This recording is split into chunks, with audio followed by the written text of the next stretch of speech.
nation begins to disintegrate at home, as Britain is, then if the ruling establishment desperately needs an external enemy, they need a war, so that they can tell their people, look, everything is shit in this country, but it's not because of our government, it's because of the Russians.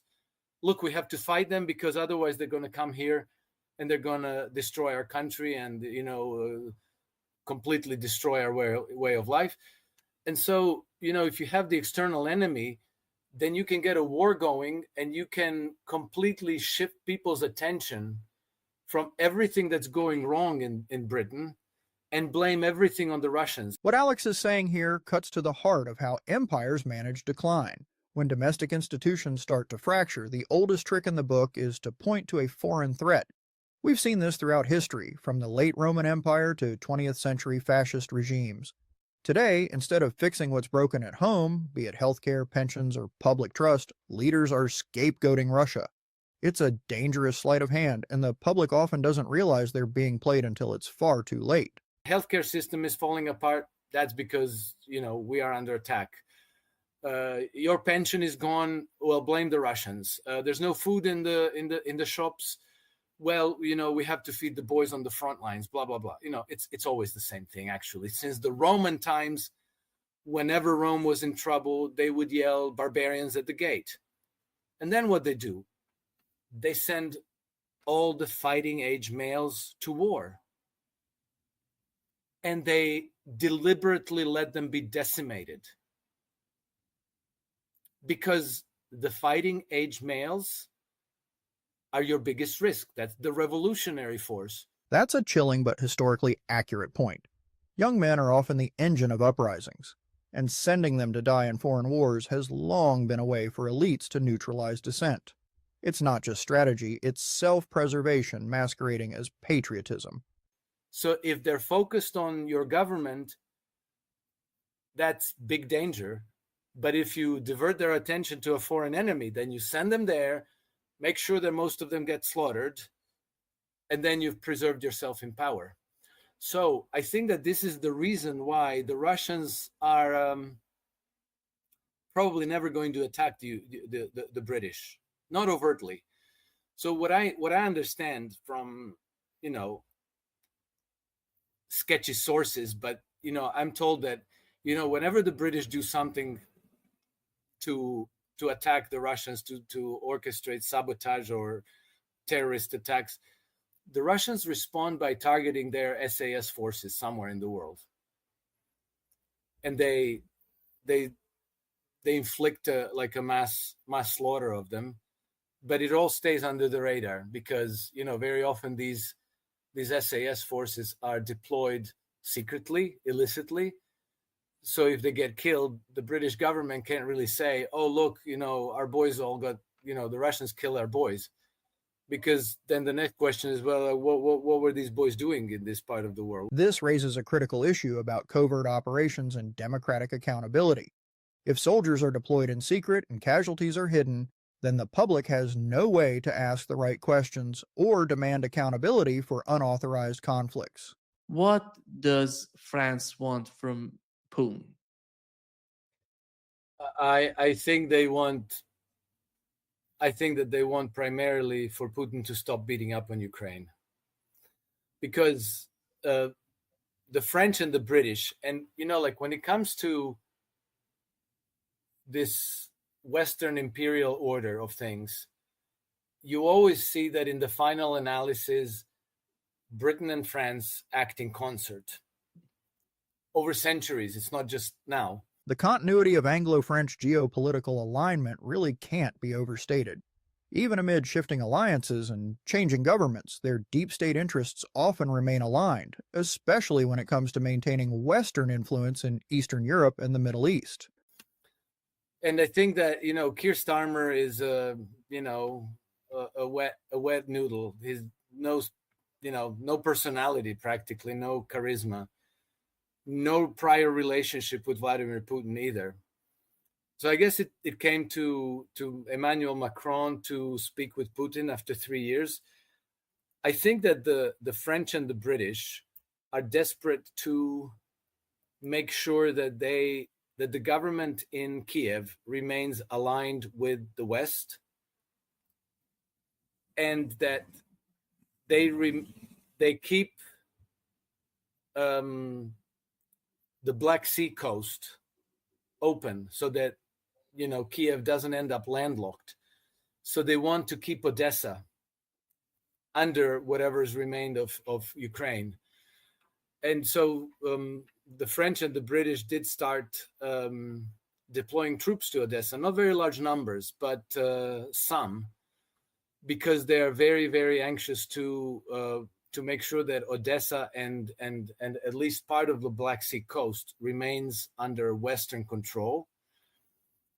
And so I think that at this point they want to try to make a deal with the Russians to keep them from going all the way to Dnieper and from going all the way to take Odessa and the rest of the coast of the Black Sea, which would be a major, major strategic defeat for the West, because not only do they get ejected from the Black Sea, they lose a beachhead for future actions against Russia, because you need a port where you're going to bring troops and weapons and ammunitions and drugs. If you want to run an opium war against Russia, you need a port to bring the drugs. You need control over the customs, which the British did secure, and control over the port of Odessa. So you lose that beachhead. So that's a major loss, major strategic defeat. If Russia gains control over the entire Black Sea coast, it fundamentally reshapes European trade and logistics. This isn't just about Ukraine anymore, it's about the EU's future leverage, energy routes, and economic sovereignty. Not only that, if the Russians control the whole of Black Sea port, then part of the landlocked part of the European Union has a new outlet. Well, new. They have an alternative outlet. So let's say Austria, Slovakia, Hungary, Czech Republic, they are part of the EU, but the exit to the Black Sea goes by the river, by the Danube River, and now Danube River exits into the Black Sea between Romania and Ukraine.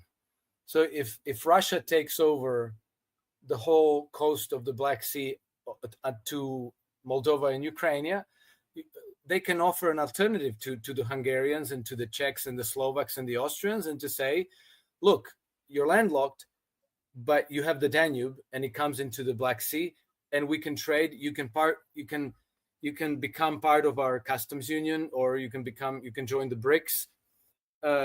You have an outlet to a warm sea. So now, they can, the European Union cannot blackmail them as easily as they could now. So that's another reason why the French and the British and the European Union, Brussels, are very, very anxious that Russians don't take over Odessa. Odessa is the last geopolitical foothold the West is trying to hold on to. Losing it means more than just territorial loss. It means a collapse of long-term strategic positioning in the region.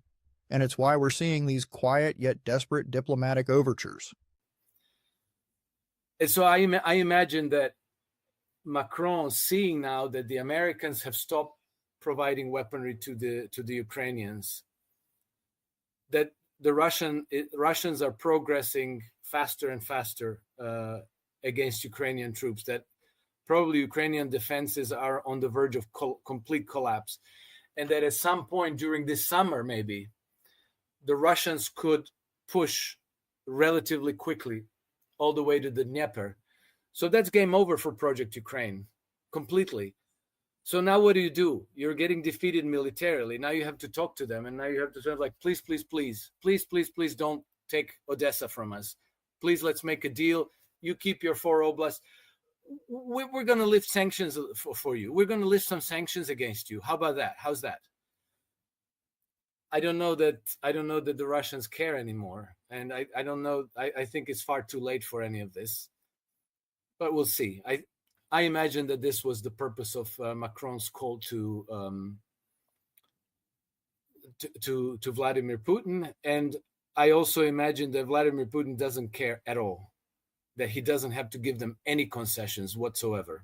And that's the turning point, when leverage shifts so completely that negotiation becomes symbolic. It feels like we're entering a phase where Western leaders are still speaking the language of diplomacy, but without the bargaining chips to back it up. Kami Badenoch gave an interview on I think it was Channel 4 or something like that. Yep. And she said that Israel and Ukraine are fighting proxy wars for us. Yeah. They're fighting proxy wars on our behalf. How did she come up with that? Where did she ran her mouth and gave away the mindset of the ruling establishment in Britain. And I think that there's no doubt that Benjamin Netanyahu is their proxy errand boy. Maybe not in the same way as Zelensky is, because, Netanyahu is politically a much stronger entity, much stronger. He's a more credible politician, let's put it this way. Whereas, Zelensky is a clown, but it doesn't matter. It doesn't matter. Krainer's bluntness may be jarring, but there's a deeper commentary here. The strength or weakness of the individual leader matters less than the system and interest backing them. In both conflicts, it's clear that puppet strings run deeper than most realize. The more you look into the two conflicts, Ukraine and Israel, the more you realize it's the same conflict, essentially.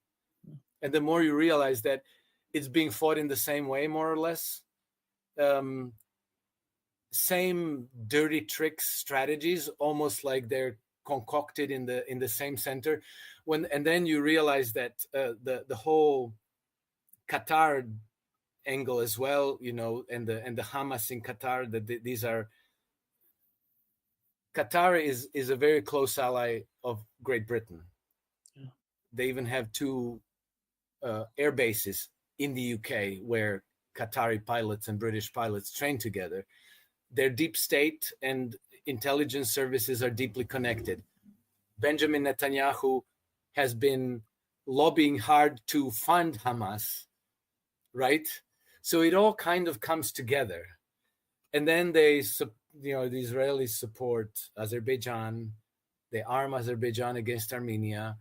Israelis support the Kurds. They support the Ukrainians. And the Ukrainians trained the Syrian government to. Yes, and they like when as they now this moron of a UK defense minister, Healy, was talking about drones. Well, then they train up Ukrainians to run the drones program. And so then when they needed drones in Syria, then they brought Ukrainians to train up the HTS jihadis to be able to use drones to attack Syria. So it all kind of connects together, and you really do see that it's